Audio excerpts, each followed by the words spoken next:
CIET NCERT presents audiobook Exploring Society, India and Beyond. Textbook of Social Science for Grade 8. Chapter 2, page number 21, Reshaping India's Political Map. On the top of the page, a picture is given. This is figure 2.1. This is an aerial view of the Qutub Minar complex in Delhi. The big questions. 1. How did foreign invasions and the rise of new dynasties reshape India's political boundaries during this period? 2. How did Indian society respond to invasions? How did India's economy adapt during times of political instability? 3. What impact did this period have on the lives of the people? In the right-hand corner, in the middle of the page, a QR code is given that will give you more information on the subject. Page 22, on the top of the page, a picture is given.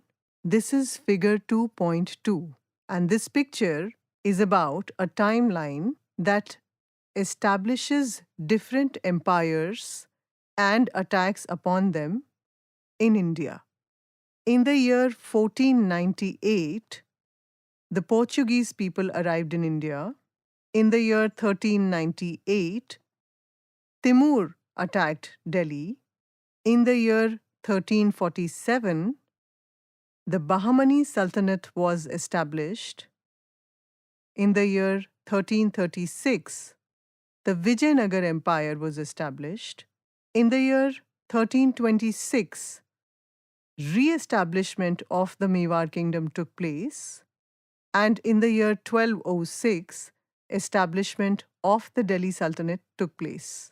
The period in this chapter and the next is often called the latter part of the medieval period of Indian history. The term medieval, that is, between two ages, was originally applied to European history roughly from the fall of the Roman Empire, 5th century CE, to the Renaissance, Europe's cultural revival in the 14th to 16th centuries, nurtured by the rediscovery of Greek and Roman art and literature.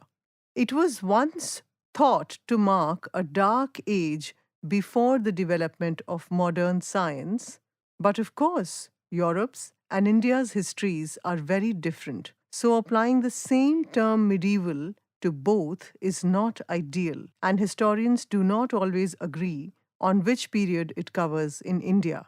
We will sometimes have to use the term medieval, but for us, it simply means the period from the 11th to the 17th centuries. In Tapestry of the Past chapters, we have tried to keep as few dates as possible. We will sometimes have to use the term medieval, but for us, it simply means the period from the 11th to the 17th centuries. In Tapestry of the Past chapters, we have tried to keep as few dates as possible, only those that mark important reference points. You will find it helpful to keep revisiting the timelines in those chapters. Revisit the maps too, as they will help you visualize the geography that was traversed by armies, common people, traders, scholars, or spiritual figures. Page 23. On top of the page, a picture is given. This is a timeline of various battles and establishments of different empires in India from the year 1520 until 1800. In 1526, the first Battle of Panipat was fought. Babur's victory establishes the Mughal Empire.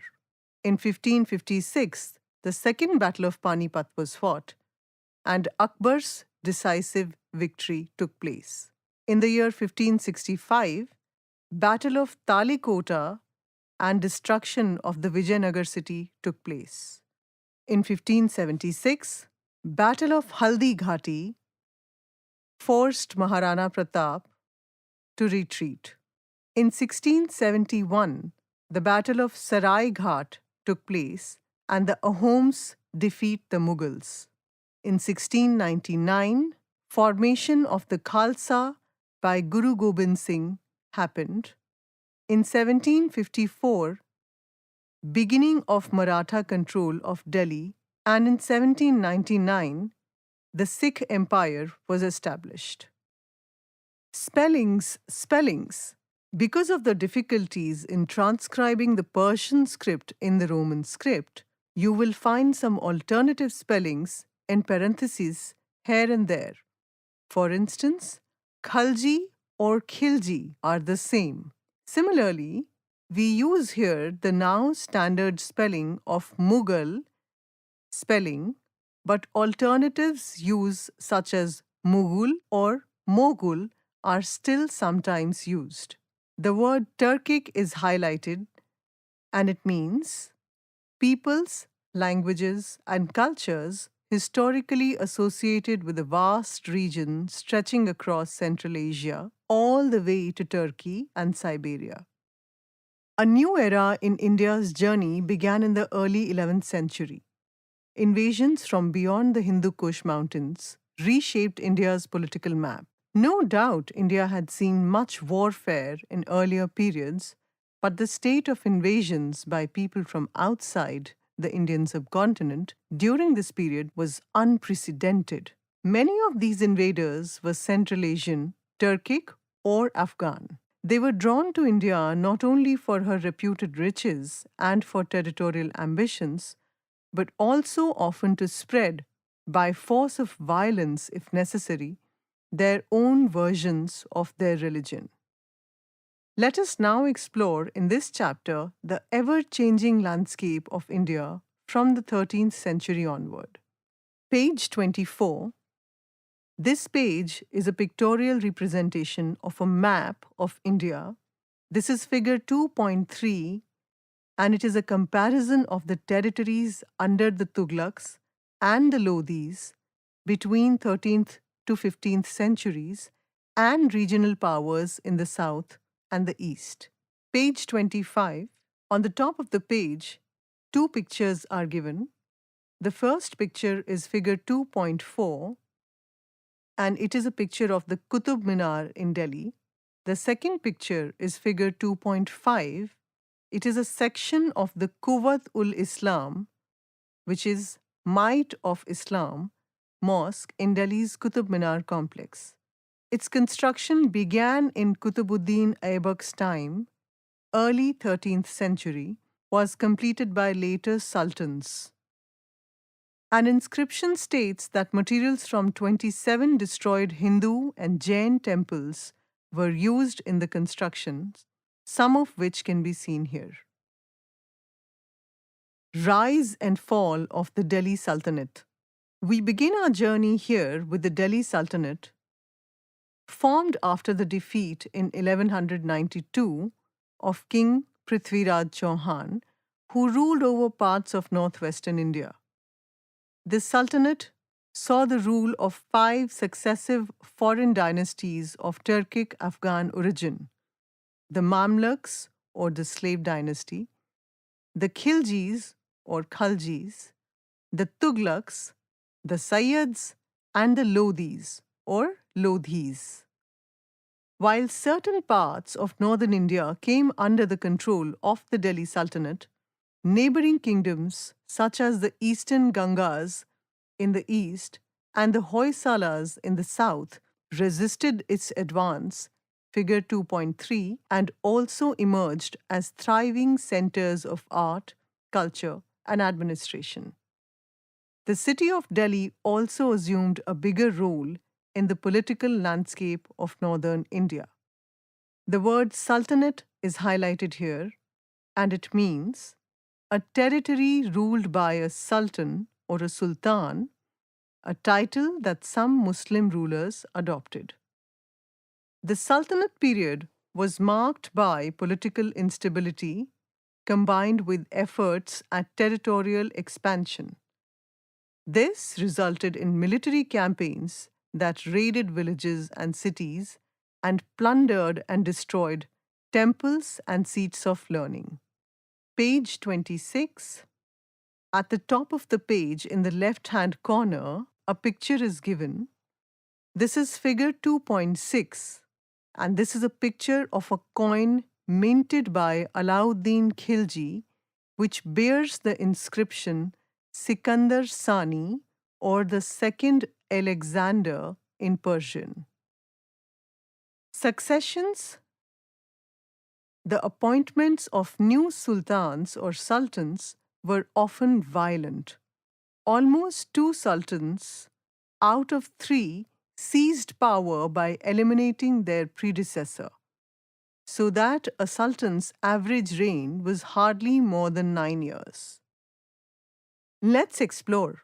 Understanding figure 2.6. Why do you think Alauddin Khilji called himself the second Alexander? At the turn of the 14th century, Alauddin Khilji conducted military campaigns over large areas of north and central India, sacking and plundering many cities. At the same time, he also repelled several invasions by Mongol forces who were trying to add India to the vast Mongol Empire. It covered most of Asia at the time. His slave general Malik Kafur expanded the Sultanate's reach southward, conquering several kingdoms on the way. Their plundered wealth helped finance the Sultanate's enormous military apparatus. He also attacked a number of Hindu centers such as Srirangam, Madurai, Chidambaram, and possibly Rameswaram. Let us explore. What kind of resources do you think were needed to maintain an army and wage war in those days?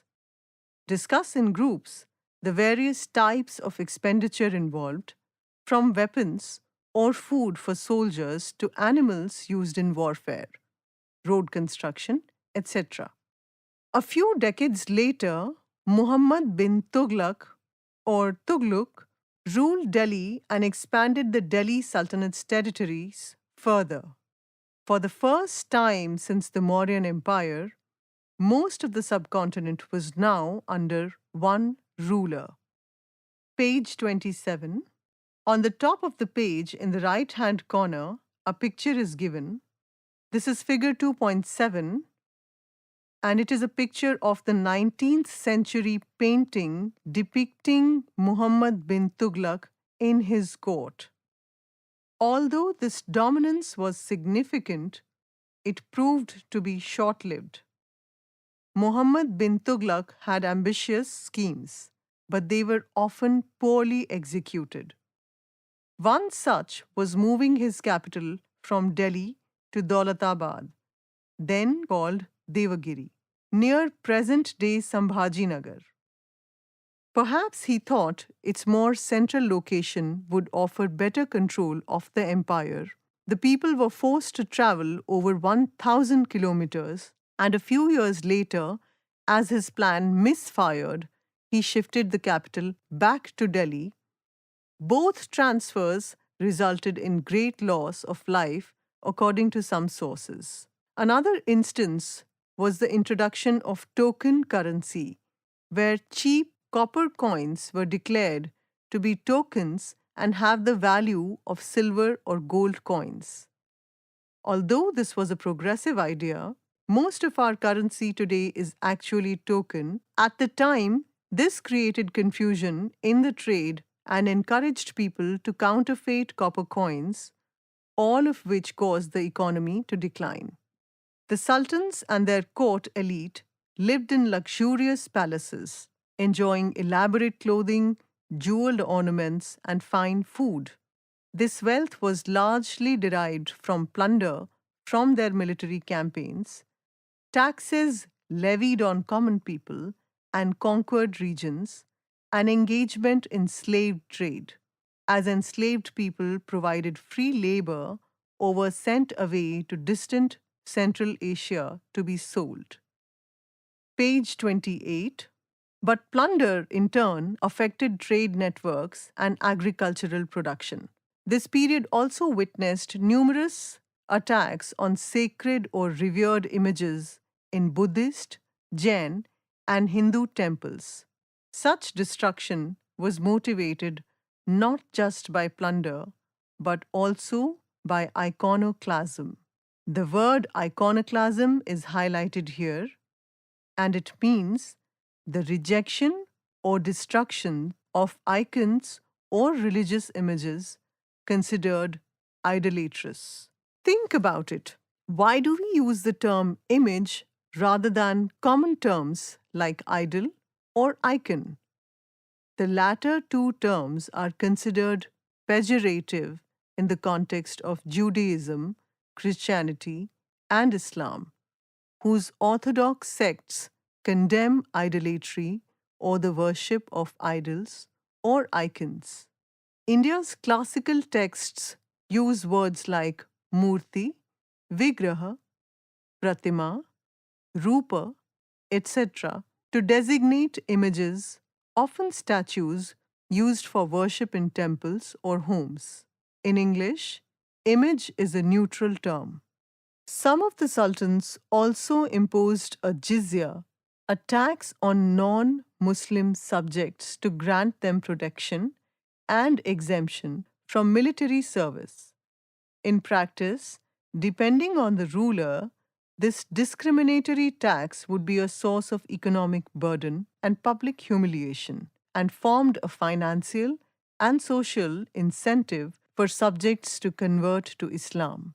At the end of the 14th century, Timur, a brutal Turkic Mongol conqueror from Central Asia, invaded northwest India and launched a devastating attack on Delhi, then a thriving city.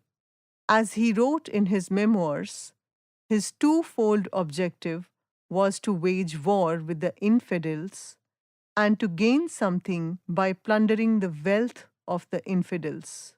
The word infidel is highlighted here, and it means literally someone who does not share the faith of a given religion. For medieval Christianity, infidels were Muslims or pagans. For medieval Islam, infidels were Christians, or in the context of India, Hindus, Buddhists, or Jains. Large numbers were killed or enslaved, and the city was left in ruins. Timur soon withdrew from India with huge plunder, leaving chaos behind. In the aftermath, the Lodhis emerged and established the last dynasty of the Delhi Sultanate. By then, however, its territory had shrunk considerably in the face of increasing resistance from other states and kingdoms from within India. Observe Figure 2.3. Page 29. Resistance to the Delhi Sultanate. Throughout its rule, the Delhi Sultanate faced resistance from many quarters.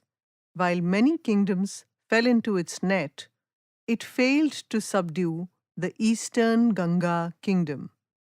Observe Figure 2.3 of Kalinga, which included present day Odisha and parts of Bengal and Andhra Pradesh.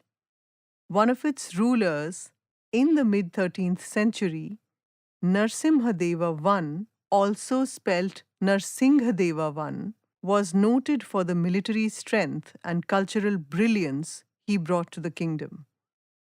Apart from repelling multiple inroads of the Sultanate, he defeated the Delhi Sultanate's governor of Bengal.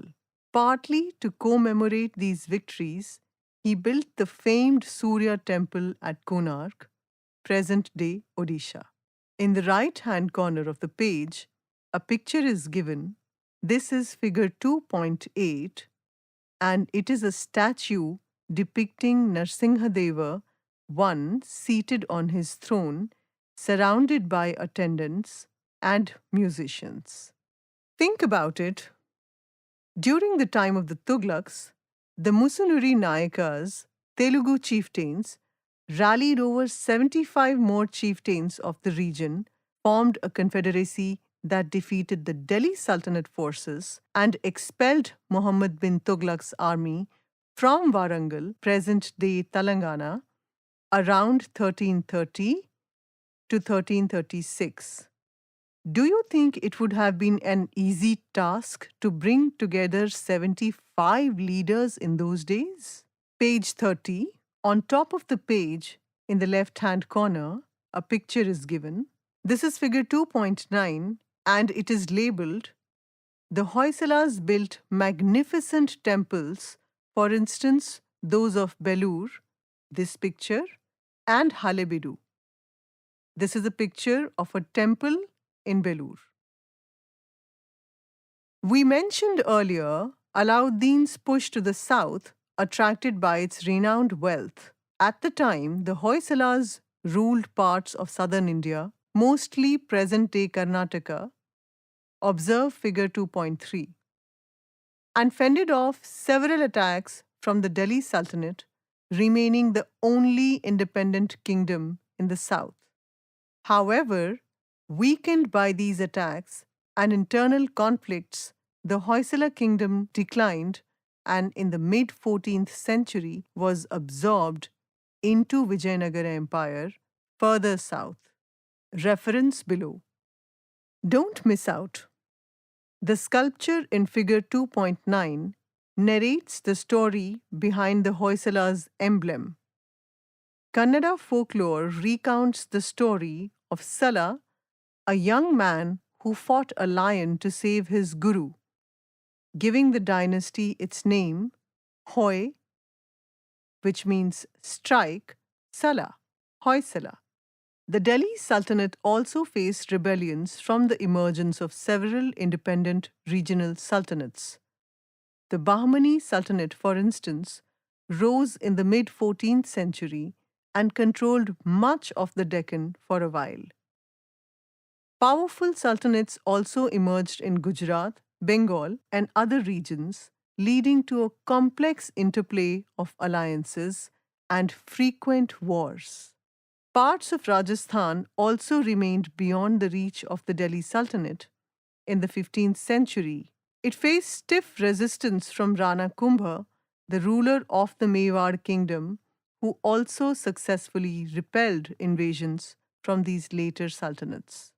The term Rana is highlighted here, and it means a title often used for Rajput kings. Page 31. On top of the page, a picture is given. It is figure 2.10, a view of the Kumbhalgarh fort in the Aravalli Hills. Don't miss out. Kumbhalgarh fort, figure 2.10, was built by Rana Kumbha in the 15th century in the Aravalli Hills and served as a stronghold for the rulers of Mewar, prominent Rajput kingdom, in the central and southern parts of today's Rajasthan. Surrounded by forests and steep slopes, it is famous for its massive 36-kilometer long wall, one of the longest continuous walls in the world. Let's explore. Why do you think such locations were chosen for many of the medieval forts? Discuss pros and cons. Hint: think of the issues of strategy, security, vulnerability, etc. The Vijayanagara Empire. While the Delhi Sultanate grew politically more unstable, a new center of power emerged in the south. In the 14th century, two brothers, Harihara and Bukka, who had initially served as governors under Muhammad bin Tughlaq, eventually rejected Delhi's authority and established an independent kingdom that became a significant force in southern India and grew into the Vijayanagara Empire. Page 32. On top of the page, a picture is given. This is figure 2.11 and it is labeled as a section of the ruins of Vijayanagara city, present-day Hampi. The large building in the picture is the Virupaksha temple. Don't miss out. According to popular folklore, Harihara and Bukka witnessed a remarkable sight at Hampi in present-day Karnataka, a hare turning around and chasing a pack of hounds, symbolizing unexpected strength and courage. When they recounted this incident to their guru, Vidyaranya, he interpreted it as a symbol of resilience and bravery and advised them to establish their capital at that very spot. To the north of the Vijayanagara Empire, observe figure 2.12, the Bahmani Sultanate was a major rival. It eventually fragmented into 5 independent states called the Deccan Sultanates: Bijapur, Golconda, Berar, Ahmednagar, and Bidar, each ruled by former governors or tarafdars who declared autonomy. The Vijayanagar rulers battled with the first two, as well as with the Gajapati rulers of Odisha in the east. Think about it. Have you noticed the term Pati in titles like Gajapati? Pati means lord or master and was commonly used by many ruling dynasties of this period to signify power and stature. The Vijayanagara kings were called Narapati, the Bahmani Sultanate rulers Ashwapati, and the Maratha rulers Chhatrapati, each title reflecting different aspects of kingship and power. Can you guess what these 3 terms might mean? Page 33.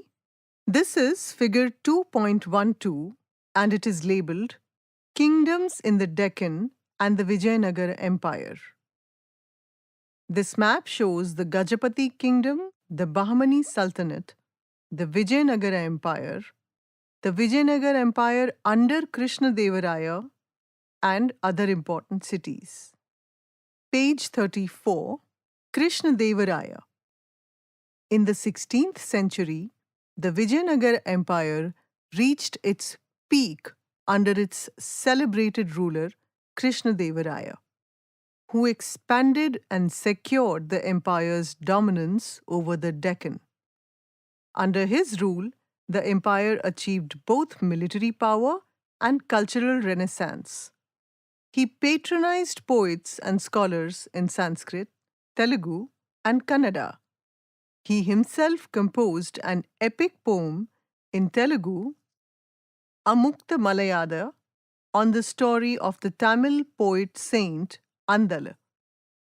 One section of the work is a Rajaniti, royal policy, where he expounded his ideas of good governance. Krishnadevaraya provided grants to many temples, including Tirupati in Andhra Pradesh and the Vitthala temple in his own capital, Vijayanagara, which displayed many grand temples, palaces, and other buildings. At the bottom of the page, an image is given. This is figure 2.13 and it is labeled the Maha Mandapa or the Great Hall of the Vitthala temple. Note the grandeur and intricacy of the architecture, in particular the finely sculpted monolithic pillars. When struck, their smaller columns give out different musical notes, hence their name, musical pillars. Page 35. Don't miss out. Foreign travelers visited Vijayanagara for trade. Portuguese travelers, in particular, were very well treated as they came to sell horses, and the king did not want them to go and sell those precious horses to enemy kingdoms.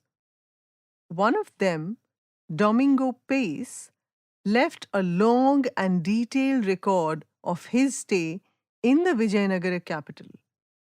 An excerpt says, "This city seemed to me as large as Rome and very beautiful to the sight. There are many groves of trees within it. In the gardens of the houses, and many conduits of water which flow into the midst of it. And in places there are lakes. The people in the city are countless in number.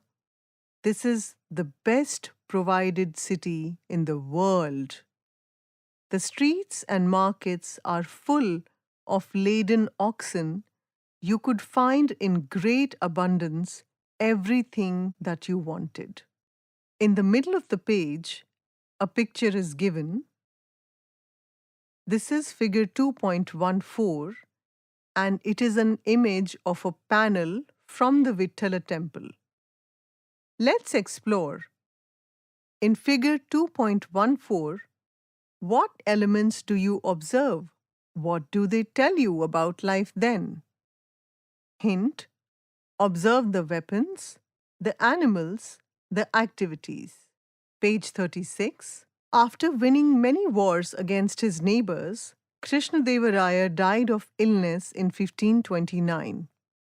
In 1565, the Deccan Sultanates formed a coalition and defeated the Vijayanagara forces led by Ramaraya, Krishnadevaraya's son-in-law, at the Battle of Talikota. The city was sacked over several months. Houses, shops, buildings, palaces, and most of its temples were destroyed, and much of its civilian population massacred. It was left in ruins. After this, the empire got fragmented into smaller regions ruled by Nayakas, who were former military governors. The empire came to an end in the mid 17th century. The Mughals. On the left-hand side of the page, a picture is given. This is figure 2.15, and it is labeled as the Battle of Panipat as depicted in a copy of Baburnama.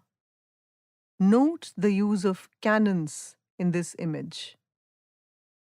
While the Delhi Sultanate weakened, Babur, a Turkic Mongol ruler and military strategist who, having been thrown out of Samarkand, modern-day Uzbekistan, turned his sights to India.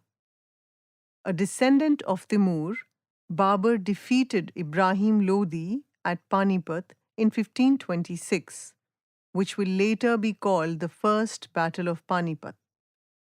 It relied heavily on gunpowder, field artillery, and matchlock guns, which had recently been introduced in warfare in India. That defeat put the final end to the Delhi Sultanate and laid the foundation of the Mughal Empire, as Babur assumed control of the Delhi throne. Page 37. Babur and India. Babur left a candid autobiography of great historical value, Baburnama, or Babur's Memoirs. In it, he comes out as cultured and intellectually curious with a keen appreciation for architecture, poetry, animals, birds in particular, many of which he lists in some detail, and flora, fruit trees especially. But he was also a brutal and ruthless conqueror, slaughtering entire populations of cities, enslaving women and children, and taking pride in erecting towers of skulls made from the slaughtered people of plundered cities. Babur was nostalgic about Central Asia and found India to be a country of few charms. At the same time, he acknowledged, Hindustan is a large country and has masses of gold and silver. Through the rainy season, the air is remarkably fine, not to be surpassed for healthiness and charm. There are countless artisans and workmen of every sort in Hindustan. Perhaps for the last reasons, especially India's wealth, he decided to stay and build his empire in India rather than return to Central Asia. Think about it. What strikes you in Babur's impressions of India? Discuss in groups. After Babur's death in 1530, his son Humayun struggled to hold the empire together. Taking advantage of this, Sher Shah Suri, a powerful Afghan leader, established the Sur Empire over large parts of North India and introduced many lasting reforms. The empire was short lived, however, as Humayun soon reconquered the lost ground. Before this happened, Himu or Hemu, a skilled military commander and chief minister or wazir under one of the last Suri rulers, captured Delhi and ruled it briefly under the royal name of Hem Chandra Vikramaditya. Though enjoying some military successes, he was injured on the battlefield, the Second Battle of Panipat, when confronted by Babur's grandson Akbar. Captured, Himu was brought to Akbar, who had him beheaded. Akbar soon reclaimed Delhi for the Mughals. Page 38. Akbar. Declared emperor at the age of 13 upon his father Humayun's accidental death, Akbar set out to bring the entire subcontinent under Mughal control. His reign was a blend of brutality and tolerance, shaped by ambition and strategy. In early conquests, following many of his predecessors' examples, he showed no mercy at the fort Chittor or Chittorgarh in Rajasthan, which he besieged for more than 5 months in the face of determined resistance from the Rajput soldiers. They inflicted heavy losses on the Mughal army, but the fort finally breached, died fighting in large numbers, while hundreds of women committed jawhar. Observe box. Akbar ordered the massacre of some 30,000 civilians, and the surviving women and children were enslaved. Akbar was 25 at the time, and he sent a message of victory which read, "We have succeeded in occupying a number of forts and towns belonging to the infidels and have established Islam there. With the help of our bloodthirsty sword, we have erased the signs of infidelity from their minds and have destroyed temples in those places and all over Hindustan." Akbar followed his predecessors in this thought of his. A monarch should be ever intent on conquest, otherwise, his enemies rise in arms against him. As his empire grew, figure 2.16, he increasingly used political strategies to stabilize it. He entered into marriage alliances with princesses of neighboring kingdoms, welcomed Rajput and regional leaders into his court, abolished the jizya, and promoted the doctrine of Sulhi-Kul, literally peace with all, or tolerance of all faiths. Through interfaith dialogues, appointment of Hindu officials in high positions, and other bold reforms, Akbar expanded and stabilized his empire, even gaining the support of many Rajput rulers. At the bottom of the page, on the left-hand side, a box is given, and the text inside this box reads, "What is Jauhar?" When invading Turkic or Mughal armies conquered a territory, they often took the women as slaves or abused them. There are historical examples of Rajput women jumping into mass fires to avoid being captured and enslaved. This Jauhar was considered a heroic act of final resistance and a means of preserving one's honor. Thus, When Akbar finally broke into the Chittorgarh fort, hundreds of Rajput women, led by their queens and noble women, committed Johar. Page 39. On top of the page, a map is given. This is called the figure 2.16 and it is labeled The Mughals and the Rise of Regional Powers at Different Periods. In this map, there is an indication of Mughal Empire under Akbar in 1605, of Mughal expansion under Aurangzeb in 1700, of Rajput territories in 1751, of Ahom Kingdom in 1826, and of the Sikh Empire in 1839, all over India. Akbar's court historian and biographer Abul Fazl recorded him as stating, quote, "Formerly I persecuted men into conformity with my faith and deemed it Islam. As I grew in knowledge, I was overwhelmed with shame. Not being a Muslim myself, it was unmeet, that is, inappropriate, to force others to become such. What constancy is to be expected from proselytes, that is, converted people, on compulsion?" Unquote. Page 40. On top of the page, a picture is given.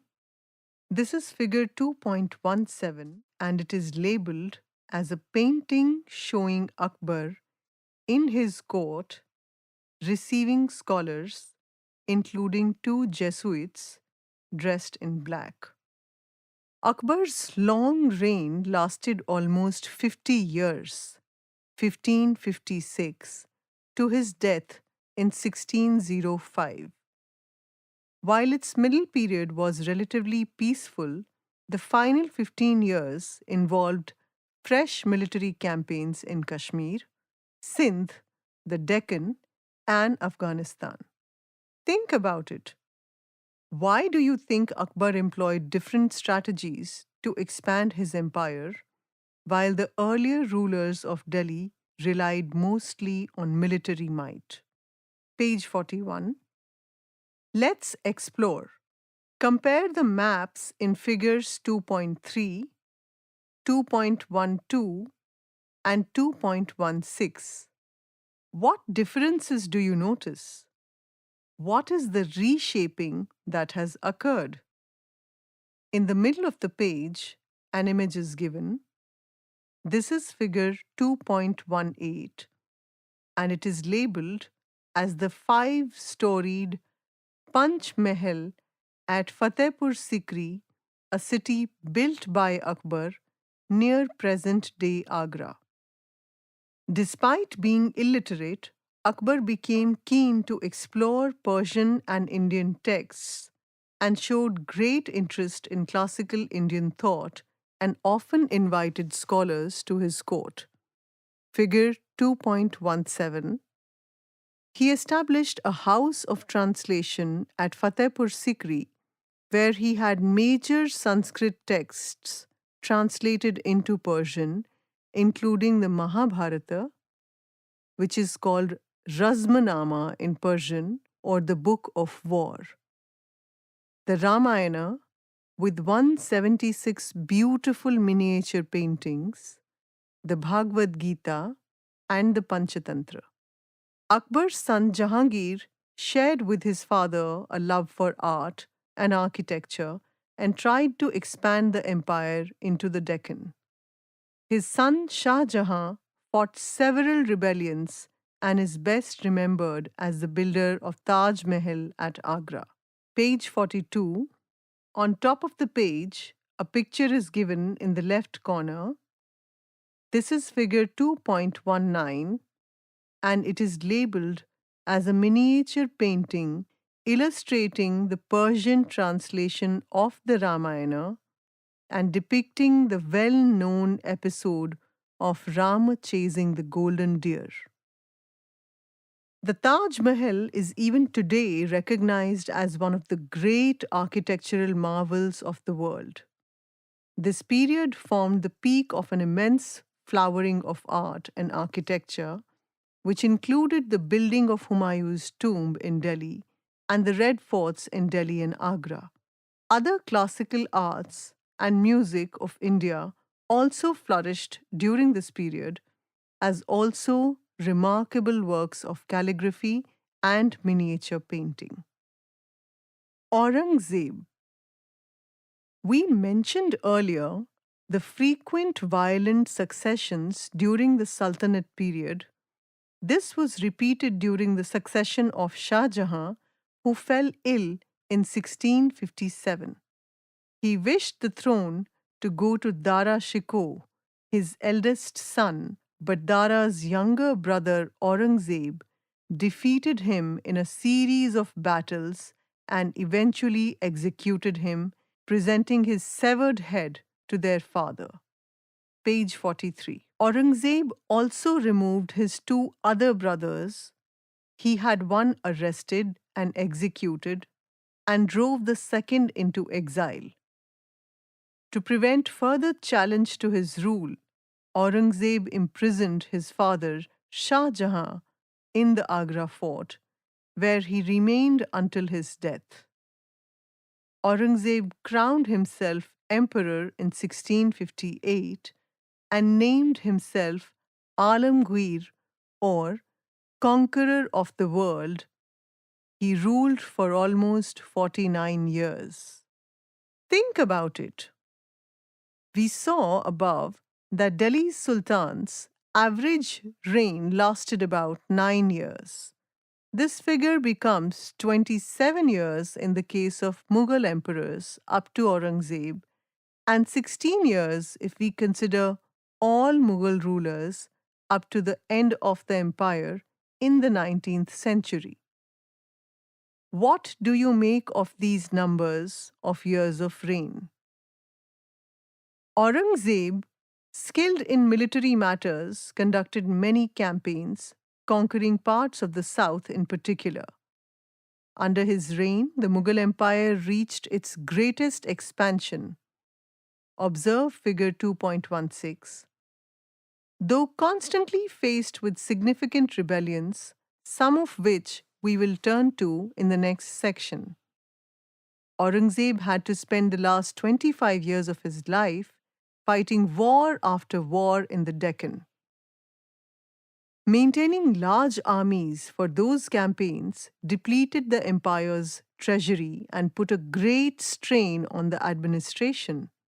Indeed, this is often considered one of key factors in the rapid decline of Mughal power after Aurangzeb's death in 1707. Aurangzeb, who belonged to Islam's Sunni sect, was deeply religious. He led an austere life and, unlike Akbar, observed all religious rituals and occasions. He gradually banned practices he regarded as un Islamic, such as music and dance in his court, and reimposed the jizya tax on non Muslims, as well as a pilgrimage tax on Hindus traveling to their sacred places, both of which had been abolished by Akbar. Page 44. This is figure 2.20, and it is labeled as Aurangzeb in court, holding a hawk with one of his sons standing in front of him. 17th century painting. Some scholars argue that Aurangzeb's motives were primarily political, that is, to establish and strengthen his empire's dominance. They also give examples of grants and assurances of protection he gave to some temples. While politics did play a part in his decisions, Aurangzeb's own farmans, or firmans, that is, edicts, make his personal religious motive clear too. In 1669, for instance, he ordered governors of all provinces to demolish schools and temples of the infidels and put down their teachings and religious practices. This is a direct quote. Temples at Benares, present day Varanasi, Mathura, Somnath, among many others, were destroyed, as well as Jain temples and Sikh gurudwaras. This aspect of Aurangzeb was also visible in his persecution of Muslims of other sects, including Sufis, and of Zoroastrians, the religion of Parsis in India, originally from Persia. Page 45. Let's explore. In his last letters to two of his sons, Aurangzeb wrote, quote, I came alone and I am going away alone. I know not who I am and what I have been doing. I have not done well for the country and the people, and of the future there is no hope. I was helpless in life, and I am departing helpless. Unquote. What do these words tell us about Aurangzeb? How do you feel about them? Think about it. Some of the invaders and rulers mentioned above committed terrible deeds and atrocities. Many more could have been mentioned. As the note on history's darker chapters on page 20 makes clear, we must keep in mind that this is about people in the past, not people of today. We need to know the facts of the past, and the victims of these atrocities deserve our respect and remembrance. But it is important to keep in mind that we, today, bear no responsibility for actions of individuals hundreds of years ago. Resistance to the Mughals. Let us survey some of the major rebellions that ended up eroding the Mughal power, keeping the special case of the Marathas for the next chapter. Over the centuries, many peasant communities rebelled against harsh exploitation. One such case in the 17th century involves the Jat peasantry in present day western Uttar Pradesh, Haryana, and eastern Rajasthan, who managed to kill an oppressive officer of the Mughal administration. In a subsequent battle, 20,000 men confronted the Mughal army and fought valiantly, but their Jat leader was killed and the rebellion suppressed. Many tribal groups, the Bhils, the Gonds, the Santals, the Koches, for instance, also fought back against attempts to annex their territory or impose taxes on them. While some of these groups were subdued or gradually integrated into the Delhi Sultanate or the Mughal Empire, others, especially those inhabiting forested, hilly, or remote regions, managed to maintain some degree of independence. Page 46. On top of the page, a box is given. Inside this box, there is an image. This is figure 2.21, and it is labeled as an artist's impression of Rani Durgavati. It is a sculpture of Rani Durgavati. The text inside the box reads, Rani Durgavati is remembered as a valiant queen of the Gadha kingdom, one of the Gond kingdoms in central India. From all accounts, she ruled wisely and made her kingdom prosperous.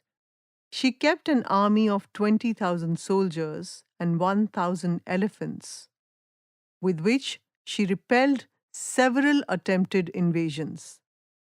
When a general sent by Akbar attacked her kingdom in 1564, despite being outnumbered and outmatched in weaponry, she led her troops and fought bravely. Wounded, she took her own life on the battlefield to avoid capture. She was only 40. Her sacrifice became a symbol of regional pride and resistance, and she is still revered as a heroic figure in Indian history. Surge of the Rajputs. Because of their location in northwest India and the proud traditions they inherited from earlier dynasties, such as the Pratiharas, who had resisted the Arab invasions of Sindh a few centuries earlier, the Rajputs were often battling the invading forces from beyond the subcontinent. They had rebuilt their kingdoms after the Khilji's conquest. Two major clans emerged in this process in the Mewar and Marwar regions. Inspirational stories of their heroic deeds are still told today, in particular through popular ballads. Among the valorous rulers those clans produced, we met Rana Kumbha earlier. Rana Sanga, early 16th century, unified several Rajput clans, won many battles against sultans, ultimately meeting defeat against Babur at the Battle of Khanwa. Page 47. At the top of the page, a picture is given. This is figure 2.23 and it is labeled as an artist's impression of the Battle of Haldi Ghati from Udaipur Palace. So, this is a depiction of war taking place. Although he inherited a wounded kingdom from his predecessors, Mewar's ruler, Maharana Pratap, refused to accept Mughal suzerainty and became the face of Rajput resistance. A confrontation took place at the Haldi Ghati Pass in the Aravalis in 1576. Figure 2.23. And although the Mughal army had the upper hand, Maharana Pratap escaped and pursued for years guerrilla warfare against the Mughals from the Aravali hills, living in harsh conditions but firm on his independence. It is noteworthy that Maharana Pratap received strong support from the Bhils, who not only joined his troops as archers but also contributed their knowledge of the terrain, their service on other occasions too, earned them a respected place in Mewar's military tradition, as the Mewar emblem shows. Figure 2.22. The word guerrilla warfare is highlighted here, and it means a style of fighting where small groups with knowledge of the terrain carry out surprise attacks and ambushes to defeat bigger armies. At the bottom of the page, in the right hand corner, a picture is given. This is figure 2.22, and it is labeled the Mewar emblem with a Bhil warrior on the left and a Rajput warrior on the right. Page 48. While some Rajput states eventually allied with the Mughals through diplomacy and marriage alliances, some, especially Mewar, did not accept Mughal dominance.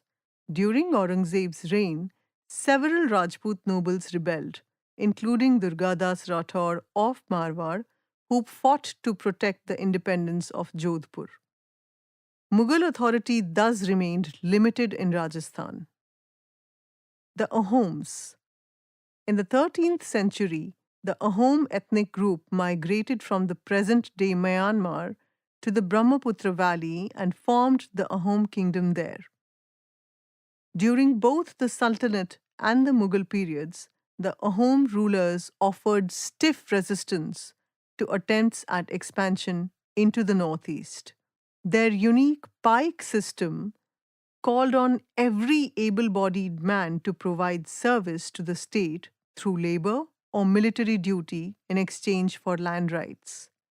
This allowed the rulers to create public infrastructure and maintain a large standing force without a permanent army. Over time, the Ahoms assimilated the local culture, promoted agriculture, encouraged diverse faiths, and contributed to the rich traditions of Assam. Let's explore.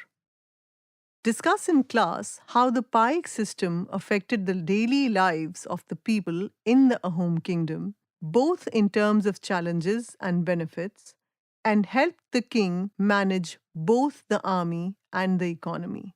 In the 17th century, when Aurangzeb sent Mughal forces, briefly capturing the Ahom capital, Gadgaon, the Ahoms used their knowledge of the terrain, dense forests, hills, and rivers, and persistent guerrilla tactics to repulse the attack, although the latter had more men and a larger fleet of riverboats.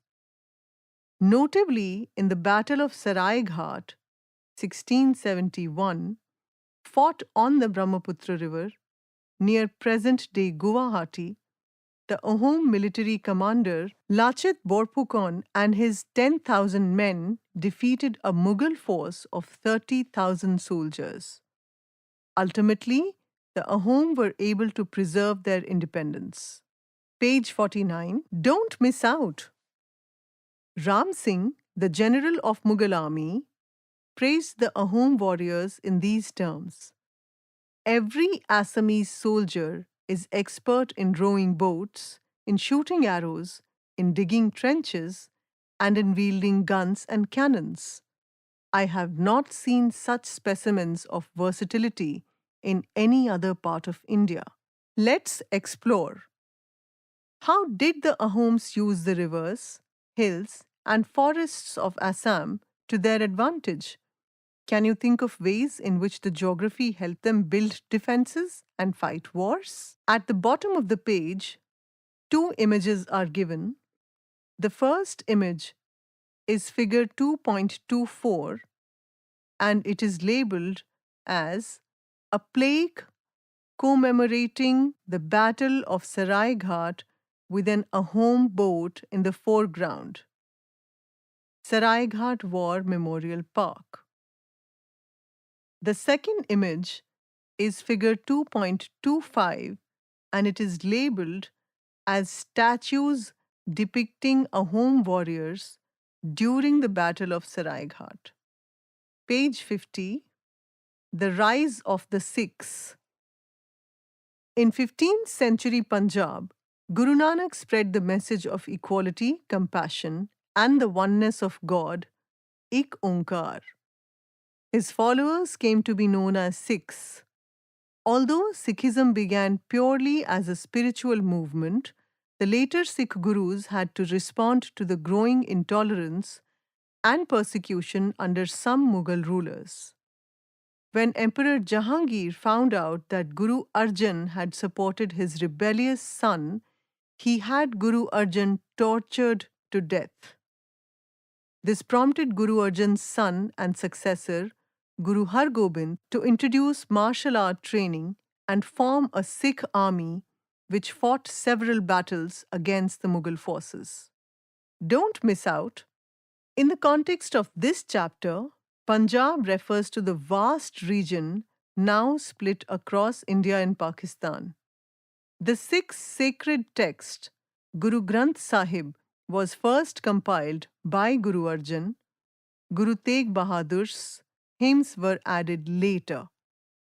It stresses that there is one God for all who established the earth as a home for dharma and enjoins Sikhs to practice truthfulness, compassion, humility, and self control, among other values. An example is truth is high, but higher still is truthful living. In 1675, a group of Kashmiri Pandits approached Guru Tegh Bahadur seeking protection from religious persecution. The Guru decided to stand with them and court martyrdom. Arrested, Aurangzeb ordered him to convert to Islam. Despite torture and despite witnessing two of his disciples being tortured to death, the Guru refused. On Aurangzeb's orders, he was publicly beheaded in Chandni Chowk, Delhi. In response, his son Guru Gobind Singh, the 10th and last Guru, established the Khalsa, a martial brotherhood committed to justice, equality, and defense of the faith, which frequently clashed with the Mughal forces at great cost of life. Page 51. At the top of the page, An image is given.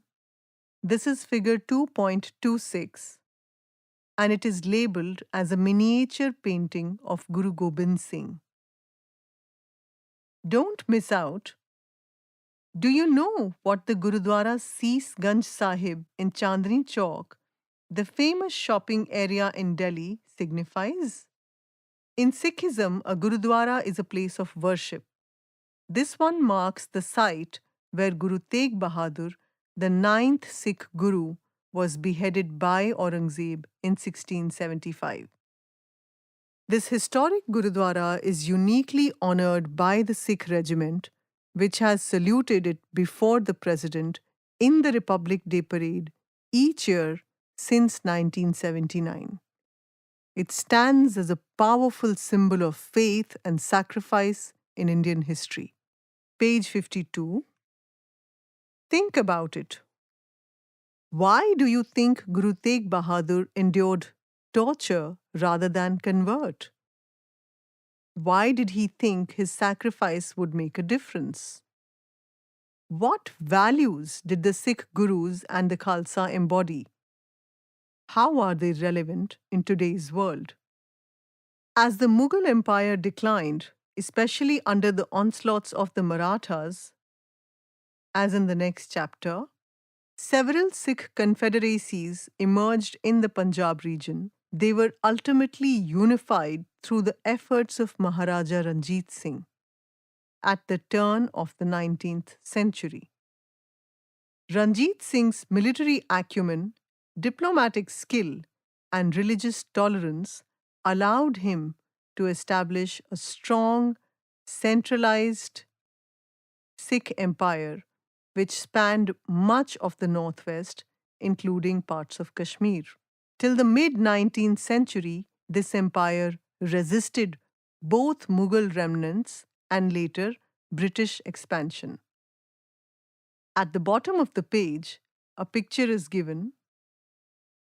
This is figure 2.27, and it is labeled as this graphic sums up the chief dynasties involved in this chapter with a rough indication of their geographical locations. So these chief dynasties are Delhi Sultanate or the Mughal Empire, Ahoms, Eastern Ganga Kingdom, Gajapati Kingdom, Hoysalas or the Vijayanagar Empire, the Bahmani Sultanate, Rajputs, and the Sikhs.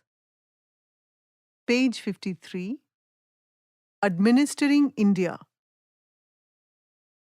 Administration under the Delhi Sultanate. The Delhi Sultanate introduced a political system centered on the Sultan, who possessed absolute authority as the political and military head, and whose duties, according to contemporary chronicles, included defending the territories of Islam against possible aggression, collecting fees and taxes, and keeping in touch with public affairs and the condition of the people by personal contact. The Sultan was, however, assisted by a council of ministers who were in charge of various departments of the Sultanate.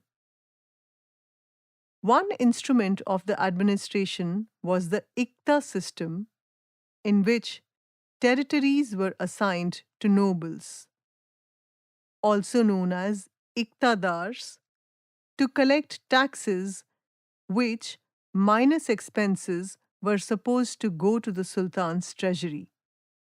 They were needed in particular to maintain the army. The system created a network of local administrators loyal to the central authority, but their posts were not hereditary. While taxes were levied on trade at every stage, the burden fell most heavily on the peasantry, and some contemporary accounts report considerable cruelty in extracting revenue from the land. The Mughal administrative framework. Aiming at greater control and efficiency, Akbar reorganized his administrative machinery.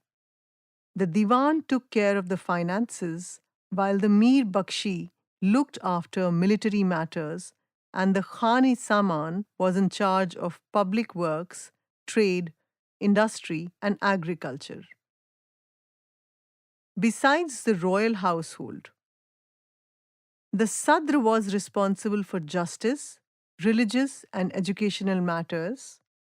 Such ministers were assigned to each of the empire's 12 provinces, or subas, which were further subdivided with effective checks and balances enforced between the government officials. At the village level, traditional structures of self governance continued more or less undisturbed. Page 54. On the top of the page in the left hand corner, a picture is given. This is figure 2.28 and it is labeled as a manuscript painting of Abul Fazl seated on a terrace with his completed chronicles before him. Akbar also instituted the Mansabdari system, as Abul Fazl recorded in his Ain-e-Akbari, which describes Akbar's administration.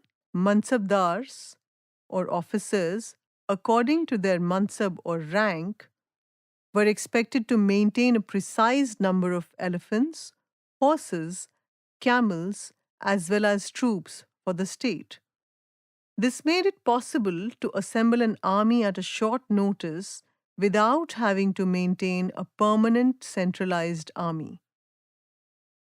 Regular inspections were carried out to ensure compliance. Mansabdars were generally paid by being assigned land or jagirs and were therefore also known as jagirdars. Despite Akbar's growing tolerance for different faiths, non Muslims were kept in a minority in the higher echelons of the administration. For instance, the total percentage of non Muslim officials in his administration rarely exceeded 1/3 of the total and was often much less. Even among Muslim officials, those of foreign origin were generally favored over those of Indian origin. Page 55. Todermal, Akbar's finance minister, introduced an efficient revenue system. He made detailed surveys for crop yields and prices and determined prices for each crop on the basis of that information. He also initiated a systematic survey of the land in the entire empire, which boosted revenue collection and strengthened the state apparatus. We will see a different kind of administration, that of the Marathas, in the next chapter. People's lives. Despite shifting political powers between the 13th and the 17th centuries, India witnessed vibrant economic activity thanks to its agrarian foundations, thriving artisanal industries, community based and temple based economies, and extensive trade networks. Building on decentralized economics and social systems such as shrenis or guilds, jatis, professionally defined communities, and systems for credit, the subcontinent remained one of the wealthiest regions in the world. The Sultanate period saw some progress in infrastructural works, especially roads in North India, bridges, a few canals, and other irrigation works, apart from the creation of new cities, all of which expanded considerably during the Mughal period. Coins in several metals and denominations were introduced as currency. The Mughals will use a different system with a rupaya of silver and a dam of copper. On the bottom of the page, in the right hand corner, an image is given. This is figure 2.29 and it is labeled as a Persian wheel used to draw water from the wells or tanks to irrigate fields. Page 56. On the top of the page, in the left-hand corner, an image is given. This is figure 2.30, and it is labeled as a Vijayanagar land grant inscribed on a copper plate, the equivalent of modern-day property deeds. Agriculture was the mainstay of the Indian economy. We have already seen how rulers relied on agrarian revenue to maintain their administration and military, typically extracting land revenue at 1/5 of the produce, though some of the sultans raised it as high as 1/2. The expansion of irrigation systems increased agricultural productivity, allowing for the production of multiple crops, including both food such as rice, wheat, barley, pulses, sugarcane, spices, etc., and non food items such as cotton, which fed a thriving textile production, silk, wool, dyes, timber, jute, etc. Let us note that agriculture output varied from region to region and period to period. The peasantry suffered several severe famines in this period, with relief depending upon the particular ruler's benevolence. Apart from textiles, craftspeople made a wide range of products, from weapons to utensils to ornaments and jewelry items. Shipbuilding, essential to river and overseas trade, developed considerably in those countries. Indian goods were exported through coastal and riverside towns such as Calicut, Mangalore, Surat, Masulipatnam, or Hooghly. India imported much less than it exported. Import products included silk, horses, metals, and all kinds of luxury goods. Merchants from Arabia, Persia, now Iran, and Central Asia settled in Indian ports, contributing to the bustling trade activity. The hundi system also enabled merchants to transfer funds across political boundaries without physically transporting currency, making them less vulnerable to plunder. Trader communities such as Marwadis became adept at operating across different political regimes, developing parallel systems of credit and trust that functioned independently of official structures. Page 57. Don't miss out. A hundi was a written instruction to make payment to an individual. It could be carried across political borders and enabled financial transactions without the need to carry currency, a precursor to modern banking. These systems worked across trade networks without the participation of the ruling classes. Temples as centers of economic activity.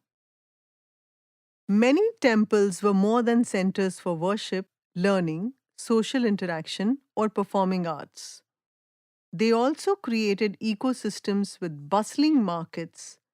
Ruling classes donated land and wealth, dan, to temple deities, held in trust by temple managers who developed community infrastructure such as irrigation systems, tanks, etc., and pilgrim accommodations such as dharmashalas and chhatrams. Temples provided merchants with credit and funded internal as well as maritime trade. While early periods saw prosperity, the late 1600s witnessed economic stress. Peasants were often left with small share of their produce after taxes and payments to intermediary parties. This caused many to lose their land and become bonded laborers. Historians suggest that craftspeople and laborers too often faced harsh economic conditions. India was still a land of abundance, as testified by many Arab and European travelers. but the wealth was largely concentrated in the hands of the rulers, courtiers, high officials, and the merchant class. Frequent warfare, in addition, caused forced displacement of population. At the level of the common people, there were instances of clashes, especially over sacred sites that had been desecrated or destroyed under the ruler's sanction. But by and large, people of different faiths and communities lived peacefully, side by side, economically dependent on each other. Page 58. Even as most rulers across India patronized the arts, communities too strove to maintain or revive the traditions, many of which adapted to changing circumstances. Among those cultural traditions, a fair degree of interaction resulted in the creation of a shared heritage. Through it all, India endured economically prosperous on the whole, but often politically unstable. During this period of frequent reshaping of the political map, India faced serious challenges but survived. It is a tale not only of hardship but also of resilience through the sword when the occasion demanded, but also through fresh creation in art, literature, spirituality, and timeless values. Before we move on, this period witnessed many foreign invasions led by Turkic, Afghan, and Mughal forces, which caused widespread destruction, the fall of old dynasties, and the rise and fall of kingdoms and empires. Continuous warfare, alliances, and conquests reshaped India's political boundaries. The period had many instances of religious intolerance. Buddhists, Jains, Hindus, Sikhs, Zoroastrians, and tribals suffered severe persecution at times, though some rulers were more broad minded than others. Agriculture and trade expanded, enhancing India's wealth and connectivity with the wider world, yet the economic condition of the common subjects generally remained harsh. Indian society showed adaptability and resilience in rebuilding towns, cities, temples, and other aspects of the economy. At the same time, it found ways to preserve cultural traditions and blend indigenous and foreign elements to create new cultural expressions. Many forms of art and culture, including architecture, music, and painting, flourished. Page 59. Questions and activities. Question 1. Compare the political strategies of the Delhi Sultanate and the Mughals. What similarities and differences existed between them? 2. Why did kingdoms like the Vijayanagara Empire and the Ahom Kingdom manage to resist conquest for a longer time compared to others? What geographical, military, and social factors contributed to their success? 3. Imagine you are a scholar in the court of Akbar or Krishnadevaraya. Write a letter to a friend describing the politics, trade, culture, and society you are witnessing. 4. How come Akbar, a ruthless conqueror in his young days, grew tolerant and benevolent after some years? What could have led to such a change? 5. What might have happened if the Vijayanagara Empire had won the Battle of Talikota? Imagine and describe how it could have changed the political and cultural history of South India. 6. Many values promoted by early Sikhism, including equality, seva, and justice, remain relevant today. Select one of these values and discuss how it remains relevant in contemporary society. 7. Imagine you are a trader in a port city such as Surat, Calicut, or Hooghly. Describe the scenes you see as regards goods, people you trade with, movement of ships, etc. Page 60. This page has a blank text box and it is titled Noodles. These noodles are our way of saying notes and doodles. So use this space to make notes and make your own favorite doodles. Page 60. This chapter ends here. Narration Divya Gupta. Sound recordist Virendra Rawat. Production assistant Mukul Singh. Directed and produced by Vimlesh Chaudhary. This audiobook is brought to you by CIET NCERT, New Delhi, India.